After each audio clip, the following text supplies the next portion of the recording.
ওই তোমরা রুম তালা মেরা রেখে ছাদে কি করো? তানবীর, তোমার কথাবার্তা এমন কেন? ছাদে মানুষ যা করে আমরা তাই করি। মানুষ তো অনেক কিছুই করে, তোমরা কি করতে আসছো এটা জানতে চাইতেছি। আবারও একই কোশ্চেন করলাম। মানুষ যা করে আমরা তাই করতেছি। নাকি অ্যাডভোকেটের ধাতা নিকাই আইসা ছাদে বসে রই? তোমার এই কথা কে বলছে? কথা তো বাতাসে ভাসে ভাইয়া। আস্ত একটা খচ্চর এই অ্যাডভোকেট সাহেব। অ্যাডভোকেটের কোনো যোগ্যতাই নেই তার।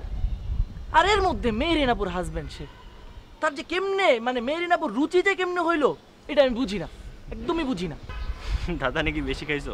আবারও তুমি বললো, আবারও উল্টাপাল্টাই কথা বলো। ধাতানি দিবে কেন? এখানে ধাতানির কি আছে? ওর মধ্যে একটা মাসুম ছেলের সাথে চিল্লাচিল্লি করছে, আমি গেছি থামাইছি, আবার আমার সাথে সে চিল্লাচিল্লি, আবল তাবল যত সব কথাবার্তা। তাহলে তো তোমার দিন শেষ ভাইয়া, মেহরুনাপুর বাসার আশেপাশে যেতে পারবা না। তোমার একটা কথা বলি তানবীর, তোমার কথাগুলো না খুব উল্টাপাল্টা বলো তুমি। বাসার আশেপাশে কেন যেতে পারবে? আর আশেপাশে আমি কয়দিনই গেছি বলো। তোমার কল লাগবে না ভাই, কাহিনী সব আমরা মাথায় রাখি, ঠিক আছে? সব খবর রাখি। তুমি উল্টাপাল্টা কথা কম বলো, আর তুমি কোনো খবর টবর রাখো না, এইসব কথাবার্তা বলে লাভ নেই, ঠিক আছে? যাই হোক, শাওন ছেলেটা নিষ্পাপ, ওর কিছু বুঝে না, ওরে প্যাচে ফেলে না। এই শাওন, তোমার এইসব ব্যাপারে আমি কিছু বলছি বলো? না ভাই। আরে ওর দিকে তাকায় বলো। না ভাই।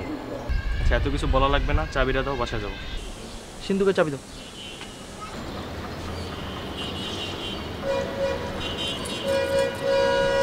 শোনো তানবীর, বাসায় বুয়া আসেনি, একটু ঘরটা মুছ দাও ভাইয়া। নিজের ঘর নিজে। ভাইয়া তুমি না লক্ষ্মী, বুঝছো না? আমার নামটা একটু মুছ আর কি। হ্যাঁ হইছে, ঘরটা মুছতে কইলাম।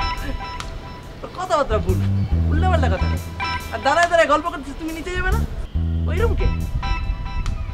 বুয়া আসে নাই ভালো বলতে বলছি, তুমিও দাঁড়ায় রয়েছি। শাওন যাও, নিচে যাও, ফোনে কথা বলবো। সবকিছু কি তোমার ডিরেক্টলি বলতে হবে? এগুলো তো বুঝতে হবে। যাও, ওর সাথে একটু সাহায্য করো আর কি, সাহায্য করো ঘরটা মুছতে, বুঝছো না? আমার রুমটা